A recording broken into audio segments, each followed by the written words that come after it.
All right, guys, this is Yui. Unfortunately, this is my third time recording this. There's a bunch of issue happening. But yeah, the goal of this video is to basically share some of my experience how to get good at this game relatively fast. I've been playing this game for about 6 months. Right now, I'm sitting at 94 win rate roughly. So that yeah, I don't lose game that much, especially in the West server anymore. A lot of credit has to go towards my teammate, of course, because I don't believe that if I play randoms, I'm going to have this kind of win ratio. And I also want to disclaim that I'm not going to say I'm like the best player in this game. I'm far from it, and I'm still learning a lot of things. So this is not a show up. This is something that I want to demonstrate that it's possible for anyone to get good at this game in a relatively short amount of time. And let's just jump right into the contents. So when I first played this, yeah, one thing I need to sort of like explain is that I do have previous experience playing basketball games. There's a game that I played back in the day was called Freestyle One, which is the mother game of this game. Freestyle One, I guess. Game keys. So yeah, it's a relative old game. So only going to say one thing from this is that not a lot of things from this game was relevant to today's freestyle game. But one thing that was really similar was the idea of box out, which is the how to grab rebounds and stuff like that. And you do see this guy's animation, right? It's like basically the same as the animation in this game. Is that you can box out and you can grab rebound. That concept, also the mechanic was really similar from this game. The only difference was that there are two differences. The first difference is that back in Freestyle One, there was no power rebound. I guess there was a skill called power rebound, but the thing is, it act differently. So in this game, power rebound tends to go horizontally. So if you're trying to grab a rebound far, you can use power rebound to grab it. But back in Freestyle One, there wasn't such a mechanic. Power rebound back in the day was literally just a vertical jump, nothing different from a regular rebound skill. So that's one thing. So the conclusion of that is getting rebound back in Freestyle One was actually harder. And another supporting factor to that is that you know how in freestyle, this version of freestyle, if you get pushed from somebody boxing you out, you're just gonna get pushed back. But in freestyle one, you actually drop on the floor. You see this guy right here, he was getting boxed out, and then so you see, I guess like trying to see the animation. Okay, see, come on. Uh, Okay, yeah. I'm not gonna waste my time on it. You guys can look at some of those videos, but yeah, if you feel interested, just search freestyle game case, whatever.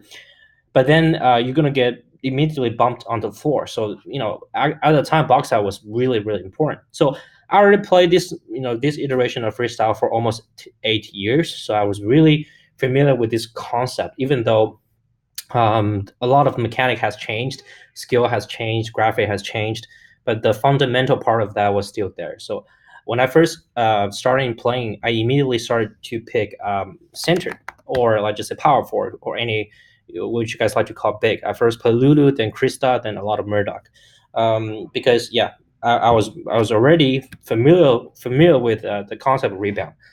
Um, so my first step was just like try it out, play a bunch of games, and to see what it's like. And then I realized that there's a lot of difference. So need to actually, because my mentality at the time is like, oh, I'm a god in freestyle one, so I'm going to be the best player right away in this game. And that was just like the stupid thoughts. There's so much difference that I think this is a complete new game. So my strategy was actually starting to learn all of the fundamental. How I'm going to do about that is to find the best player in this game. Why do I need to care about the best player of this game if I want to learn fundamental? It's because technically speaking, these are the players that have been playing this game for a very long time. They're good at this game. And then if you want to learn from anybody, you want to learn from good players, not bad players. So you don't get bad habits from them. So at a time, I think like I was just going through a lot of these, players page to page, and then I'll just filter out the player I don't think they are good, and I'll focus on the player that has the most highest win rate. For example, DJ Ma is a really good player, and then I can go to his YouTube channel and see how he plays. And then I come across to Gasol, I think, because I just randomly picking big, right?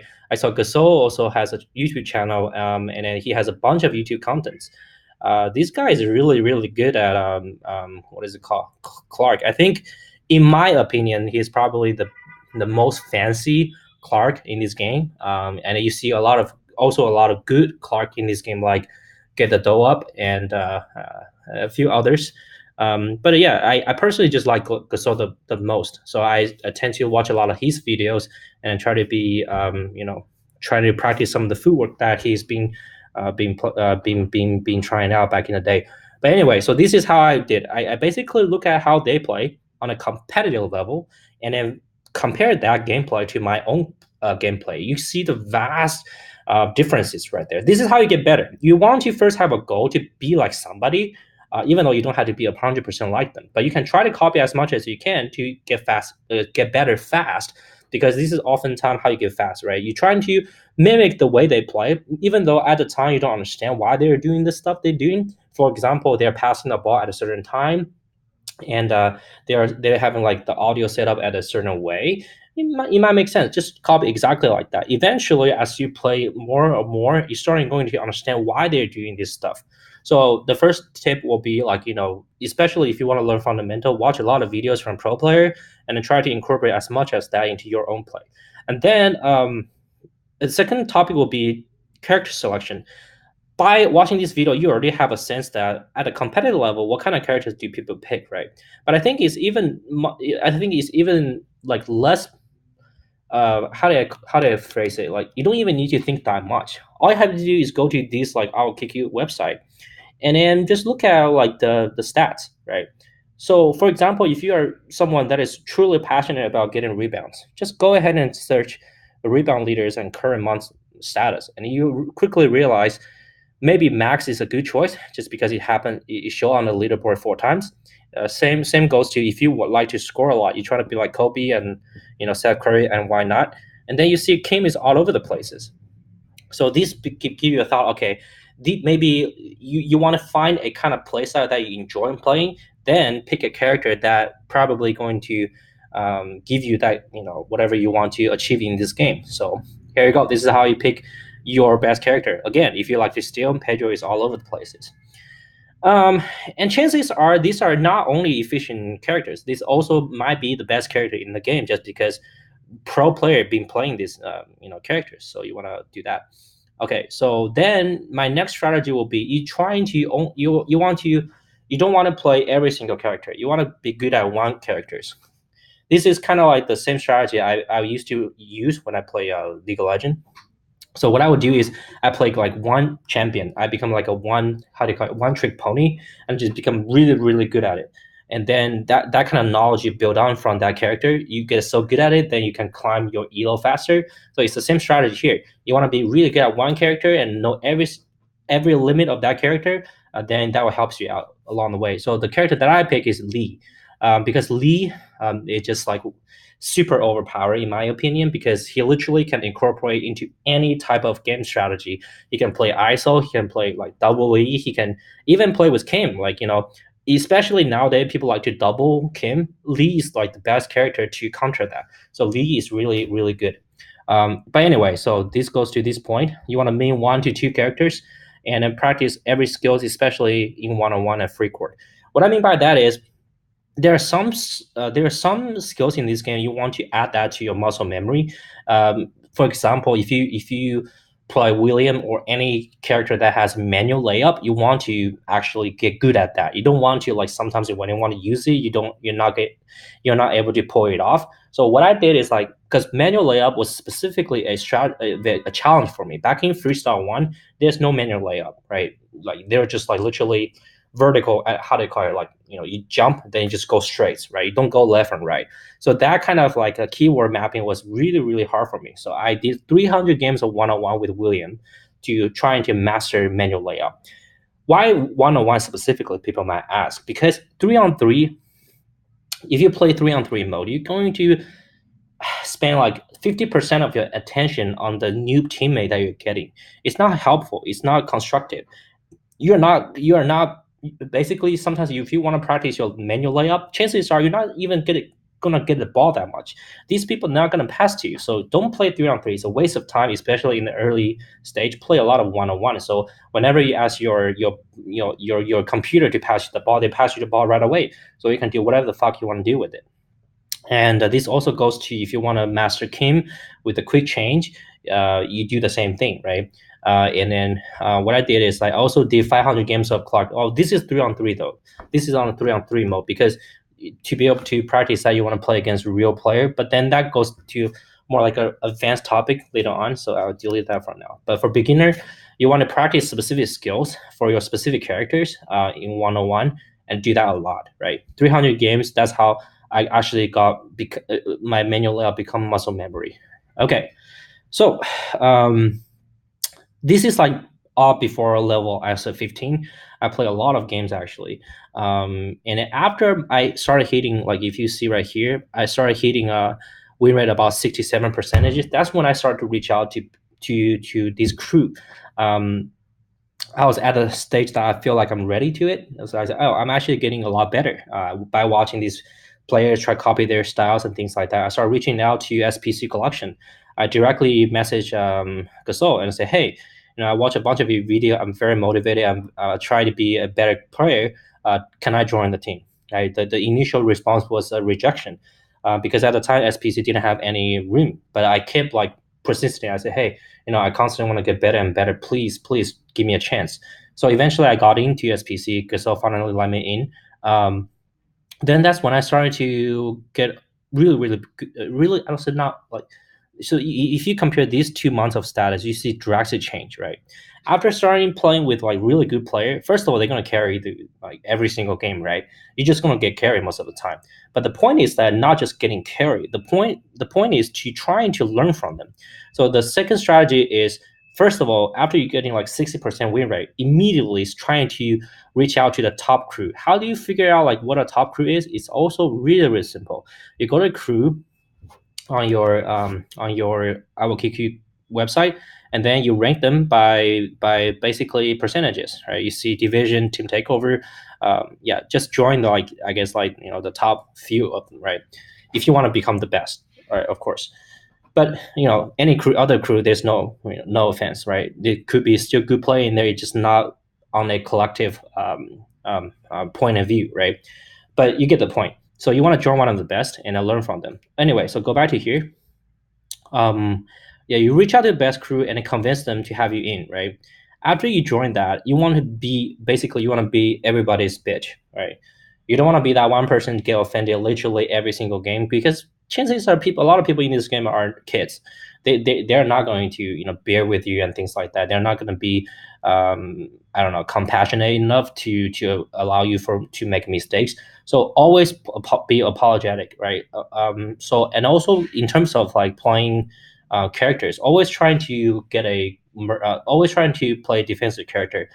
Everyone should have a Pedro. That's kind of my conclusion because at first, chances are they're not going to let you play score because you might be sucking at it. So they'll if you want to actually get good, you want to be able to get carry, play character that can be good defensively. So my strategy at the time was play Murdoch, a lot of Murdoch and a lot of Pedro. I do nothing. I pass the ball every single possession, and then I'm just like watching how they play. You don't want to just sit there and just watch them play, just do nothing. You want to actually try really hard to do every single defensive round, and then at the same time pay close attention on how they're handling the ball, right? And another great strategy that I did at the time is like every single time I will actually make all my play. I will stream them, and then later on you automatically upload to YouTube so I can watch that and then see how they play and then learn from that, right? um, and at the end of like every single time you play with somebody, always ask for constructive advice. Just say, hey, that was some thank you for caring first of all, and I really struggle at X Y Z. Do you think you guys can tell me what I did wrong there, and then so I can improve later on? So these will give the people the thought that, oh, you're someone, not with high ego but actually willing to learn, right? So this is generally good quality that you should have in, especially when you're trying to learn from the best players. So yeah, that's when you are hitting your 60-70% win rate and then shooting for 90%. And then so right now, like I'm at a stage that I'm 93, 90 to 94 win rate. How do I get better, right? There's still a huge gap between me and some of the best play in the game. So I'm just constantly watching new videos that people posted, especially like, people like, how do you call it? Get the dough up. I watch his clock videos. Unfortunately, Gasol is in China now. He's not posting any video anymore, so I don't watch his video anymore. There's also like some good clock players such as AI Capone, all right? Even though he liked to diss like people from SBC all over the time, but I still respect him as a really good player. So I really don't care. Like this game has drama. I think the thing about this game has drama is good because you want to have that competitive rivalry basically. So I don't like it as much if they're targeting a certain player, but I like it in the sense that it gives you this like urge to get better, right? So I always think that is a good thing. Um, but yeah, that's I think that's probably um, sort of like an over. So you want to be um, do a lot of research on this game, not just like by brainlessly playing. You also want to set a goal to be better every single month, like the kind of things that I give to myself. I say, well, at a certain point, I want to reach what win rate specifically before I do the next chapter, right? Yeah, that's pretty much it. And then also be very, very conscious about playing with randoms, right? You don't want to play with randoms for too long of a period. You want to avoid that to the maximum. You don't want to play with a dumb ass player. You want to try to get good first in 1-on-1, then you want to play with better players in better crews. If you're so because like things for me is that I already have some experience from freestyle one, so I might actually improve faster just because some of the mechanic actually might be transferable. But for you, if you don't have any knowledge at all, then I say if you just join like a mediocre crew, it's gonna still gonna benefit because you still can learn from them, right? But at the same time, you still want to watch a lot of videos from the best of the best, so you can do that simultaneously and get good at it eventually. All right, that should be everything for today. And then yeah, thank you for watching. And if you guys have just any questions on how to get better at this game, things like that, just hit me up. My current in-game name is Meso High. And then yeah, just shoot me a message and things like that. Oh, by the way, Meso High is actually my Smurf account. Yeah, so Yuzu JR, I give this away to one of my teammates. But Meso High used to be naming is Katsu Burrito. I play on this for a while. But you do see like the win rate percentage is basically the same as Yuzu JR is yeah, things like that. Anyway, that's summarized this video, and feel free to hit me up, and see you guys soon.